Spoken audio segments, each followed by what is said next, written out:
2022년 12월 6일 화요일입니다.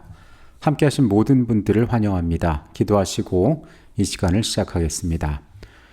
은혜가 많으신 아버지 하나님, 우리의 연약한 생애가 언제나 실수하고 넘어지지만 주의 선하심 가운데에 다시 일어설 수 있도록 주님 매 순간 우리를 격려하시고 새롭게 하여 주시니 감사합니다.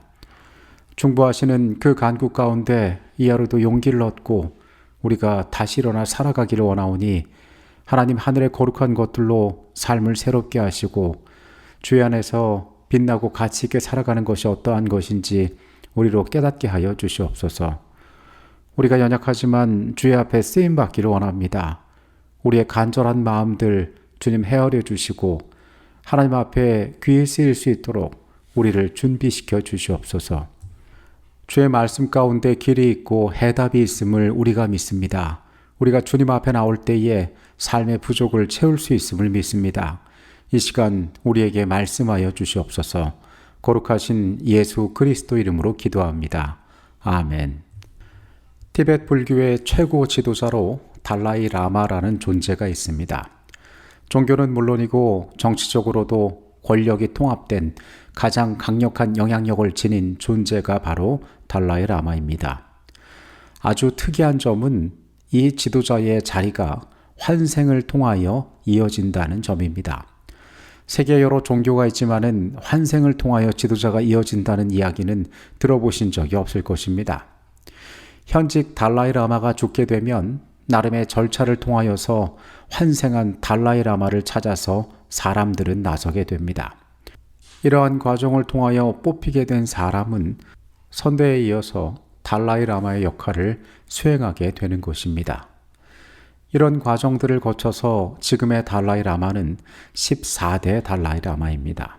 무려 14대 동안이나 이러한 방법으로 환생이란 방법을 통하여 그들의 지도자를 뽑아온 것입니다. 다만 그들이 뽑은 그 사람이 진짜 환생인지 여부를 우리는 알 길이 없습니다. 죽은 사람이 그 삶을 마무리하고 새로운 생명의 시간으로 다시 태어난다는 믿음, 이 환생이란 것은 여러 종교에서 대단히 폭넓게 받아들여지고 있는 내세관입니다. 죽음 이후에 또 다른 삶이 시작된다는 이 사상, 그것은 예술에도 많은 소재가 되어 왔습니다. 이번 생애에서 못 이룬 사랑을 다음 생애에서 이루고 이번 생애에서 억울하게 당한 일들을 다음 생애에서 푼다라는 소재로 많은 예술작품들이 이 환생에 대하여 다루고 있습니다. 어쩌면 이러한 것들 때문에 우리 자신도 모르게 우리는 이러한 사상들에 굉장히 익숙해져 있는지도 모릅니다. 오늘의 주제는 환생입니다. 몇몇 주요 세계 종교들에서 말하는 바 영혼이 인간이나 다른 생명체로 환생한다는 비성경적 이론은 불멸의 영혼에 대한 이교적 개념에 기초를 두고 있습니다. 대부분 기독교인들은 죽은 후 영원한 천국이나 지옥에서 사는 불멸의 영혼의 존재를 믿고 있기 때문입니다. 한편 환생을 믿는 다른 종교에서는 사람이 땅에서 죽음과 재탄생에 많은 순환을 겪는다고 주장합니다. 마치 수레바퀴가 돌아가는 것처럼 인간의 삶이 태어나고 죽는 일들을 반복한다라고 이야기하는 것입니다. 어떤 사람들은 환생은 영혼이 완벽을 향한 여정에서 훨씬 더 높은 수준의 지식과 도덕을 얻을 수 있도록 하는 영적인 진화 과정이라고 생각하기도 합니다. 인도의 전통 종교인 힌두교도들은 영원한 영혼이 6가지 생명의 종류, 즉 수중생물, 식물, 파충류와 곤충, 새, 동물 그리고 하늘에 사는 존재를 포함한 인간을 거치는 윤회를 경험한다라고 믿습니다. 지상에 존재하는 다양한 생명의 형태로 우리의 생명이 다음 생에는 다른 경험을 할 수도 있다는 것입니다. 우리는 하나님의 말씀이 이러한 사상들에 대하여 어떠한 견해를 가지고 있는지 살펴보고자 합니다. 히브리서 9장에 있는 말씀입니다. 대제사장이 해마다 다른 것의 피로써 성소에 들어가는 것 같이 자주 자기를 드리려고 아니하실지니 그리하면 그가 세상을 창조한 때부터 자주 고난을 받았어야 할 것이로되 이제 자기를 단번에 제물로 드려 죄를 없이 하시려고 세상 끝에 나타나셨느니라.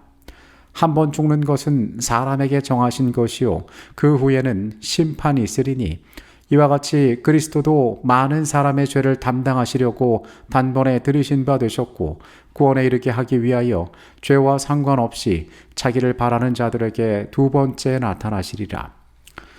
히브리서 9장은 소망 있는 하나님의 약속에 대하여 이야기하고 있습니다. 인간에게 정해진 것은 한 번 죽는 것이고 그 후에는 심판이 있을 것이라고 이야기합니다. 그리고 이 죽음을 당한 자들에게 예수께서 두 번째 나타나실 것임을 이야기하고 있습니다. 베드로전서 3장 18절의 말씀입니다. 그리스도께서도 단번에 죄를 위하여 죽으사 의인으로서 불의한 자를 대신하셨으니 이는 우리를 하나님 앞으로 인도하려 하심이라. 육체로는 죽임을 당하시고 영으로는 살리심을 받으셨으니. 만일 예수님께서 한 번 죽으셨고 마찬가지로 모든 인간도 한 번 죽는다면 왜 내가 하나님을 섬기는 자라고 이야기하는 많은 기독교인들이 어떤 형태로든 환생을 믿고 있는 것일까요? 사람들은 하나님의 말씀에 귀를 기울이지 않을 때가 있습니다. 자신들이 말씀의 원칙에 서서 그 말씀이 말하는 것에 관심을 두는 것이 아니라 내가 살면서 느끼고 내 주변의 환경이 내게 영향을 준 것들, 그리고 때로는 내가 믿어야 할 것이 아니라 믿고 싶은 것들을 믿기 때문에 잘못된 오류에 빠지게 되는 것입니다. 어떤 이론이 살아가는데 평안과 위로를 가져다 준다면 그것만으로도 만족스럽다고 생각하는 경우들이 있습니다. 그러나 그것은 삶의 작은 위안에 그칠 수 있지만은 가장 중요한 우리의 운명을 준비하는 데에는 치명적인 위험이 될 수도 있습니다. 성경을 만약에 우리가 진지하게 받아들인다면, 하나님의 말씀이 말하는 바들에 귀를 기울인다면 우리는 환생에 관한 이론을 도저히 받아들일 수가 없게 됩니다. 환생에 관한 이론이 여러 가지 면에서 성경의 가르침과 모순된다는 것을 우리는 살펴볼 수 있습니다. 먼저 환생에 관한 이론은 영혼의 죽음과 육체의 부활에 대한 성경적 가르침과 일치하지 않습니다. 데살로니가전서 4장에는 우리의 죽음과 그 이후의 삶에 대한 중요한 원칙들을 이야기하고 있습니다. 형제들아, 자는 자들에 관하여는 너희가 알지 못함을 우리가 원치 아니하노니 이는 소망 없는 다른 이와 같이 슬퍼하지 않게 하려 함이라. 우리가 예수께서 죽으셨다가 다시 살아나심을 믿을진대 이와 같이 예수 안에서 자는 자들도 하나님이 그와 함께 데리고 오시리라. 우리가 주의 말씀으로 너희에게 이것을 말하노니 주께서 강림하실 때까지 우리 살아남아 있는 자도 자는 자보다 결코 앞서지 못하리라. 주께서 호령과 천사장의 소리와 하나님의 나팔 소리로 친히 하늘로부터 강림하시리니 그리스도 안에서 죽은 자들이 먼저 일어나고 그 후에 우리 살아남은 자들도 그들과 함께 구름 속으로 끌어올려 공중에서 주를 영접하게 하시리니 그리하여 우리가 항상 주와 함께 있으리라. 그러므로 이러한 말로 서로 위로하라. 성경은 분명하게 우리의 죽음 이후의 삶에 대하여 이야기하고 있습니다. 우리의 죽은 자들의 상태가 잠자는 것과 같다라고 이야기합니다. 그리고 우리를 다시 부르실 그 소망에 대해서도 이야기하고 있습니다. 만약에 환생이 사실이라면 성경의 모든 말은 거짓이 되고 마는 것입니다.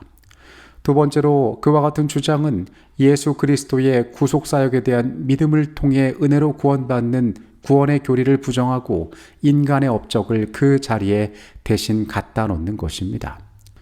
성경 에베소서 2장 8절은 말합니다. 너희는 그 은혜에 의하여 믿음으로 말미암아 구원을 받았으니 이것은 너희에게서 난 것이 아니요 하나님의 선물이라. 행위에서 난 것이 아니니 이는 누구든지 자랑하지 못하게 함이라. 기독교가 말하는 복음이란 것은 착하게 살면 복을 받고 착하게 살면 죽음 이후의 삶도 보장받는다라는 가르침이 결코 아닙니다.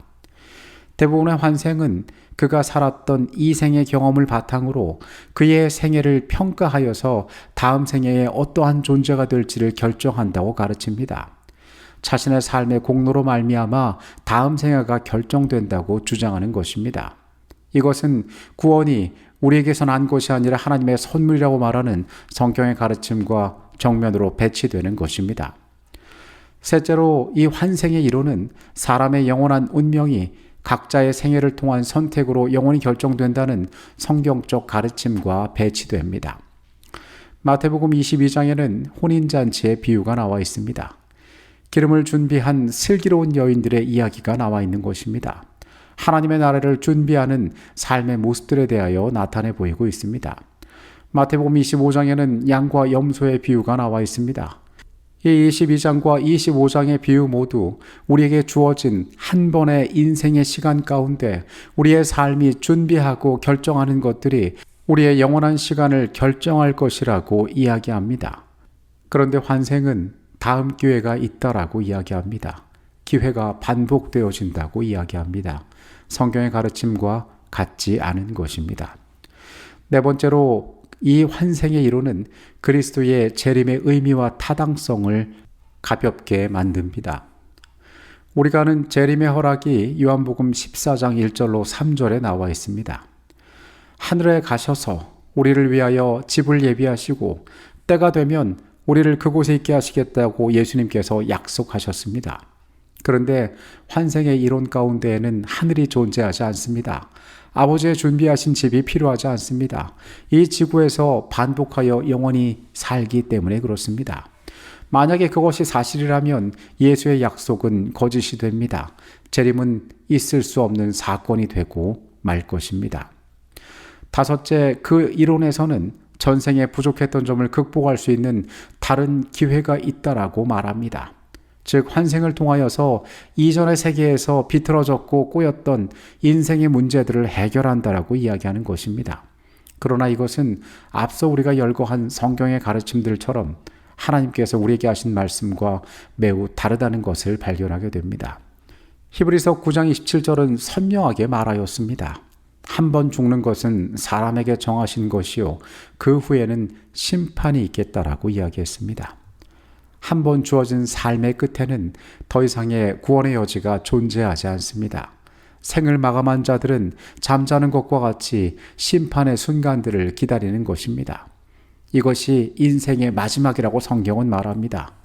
이 생이 안 됐으니 다음 생에 회복할 수 있다라고 믿는 것은 성경적인 생각이 되지 않는 것입니다. 어떤 사람들에게는 이 환생이라는 말이 지금의 세상에서 겪고 있는 부조리와 불행에 대해서 새로운 것을 줄 수 있다는 기대에 찬 말로 받아들여질 수도 있는지도 모르겠습니다. 그러나 우리는 그 말이 가지고 있는 의미에 대해서 깊이 숙고하고 이것이 성경의 원칙과 얼마나 일치하는지를 먼저 생각해 보아야 합니다. 환생의 이론은 모든 면에 있어서 하나님의 말씀의 가르침과 일치하지 않습니다. 어제의 임사체험과 마찬가지로 이 이론이 치명적으로 위험한 이유는 사단이 우리의 내세관을 뒤흔들려고 이것을 이용하기 때문입니다. 예수 그리스도의 약속을 무력화시키고 죽음에 대한 생각을 오해로 바꾸는 이 과정을 통하여 우리의 구속이 실패하도록 만드는 것이 우리가 가장 경계해야 할 부분인 것입니다. 각시대의 대쟁투 556페이지에 있는 내용입니다. 하나님께서는 죽은 자의 영혼과 교통하노라고 주장하는 모든 일을 분명히 금하셨다. 구약시대에도 오늘날의 강신술사들과 같이 죽은 자와 교통하노라고 주장한 부류의 사람들이 있었다. 신접한 자의 행위는 하나님께서 가증히 여기시는 일로 선언되었고 그것은 죽음의 형벌에 해당하는 것으로 엄하게 금지되었다. 우리는 하나님께서 말씀 가운데 왜 신접한 자들을 이러한 행위를 해서 사람들을 미혹하는 자들을 이토록 가혹하게 처벌하셨는지에 대하여 주목할 필요가 있습니다. 성경에서 죄는 누룩과 같다고 하였습니다. 작은 것이 들어와서 크게 부풀어지고 그것이 치명적인 영향력으로 남게 되는 것입니다. 환생에 대한 생각은 너무도 널리 퍼져서 그것을 잘 모르는 사람도 낯설게 여기는 자도 없는 것 같습니다. 이것은 특정한 종교를 신봉하는 것의 문제를 넘어서 다양하고 흔한 소재로 우리에게 너무도 가까이 있는 위험입니다.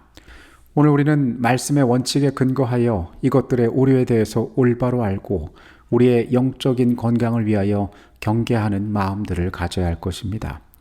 하나님께서 약속하신 구속의 아름다움, 예수 그리스도께서 다시 오시겠다고 하시는 그 분명한 약속이 우리를 기다리고 있습니다. 그 소망 가운데 하루의 삶을 살아가게 되시기를 바라겠습니다. 기도하시겠습니다.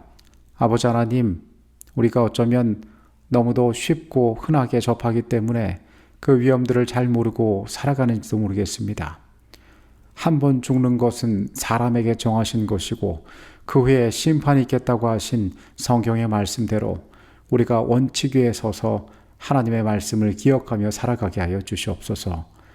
다시 오시겠다고 약속하신 예수 그리스도의 재림을 무력화하려는 시도들을 우리가 저지하게 하여 주시옵소서.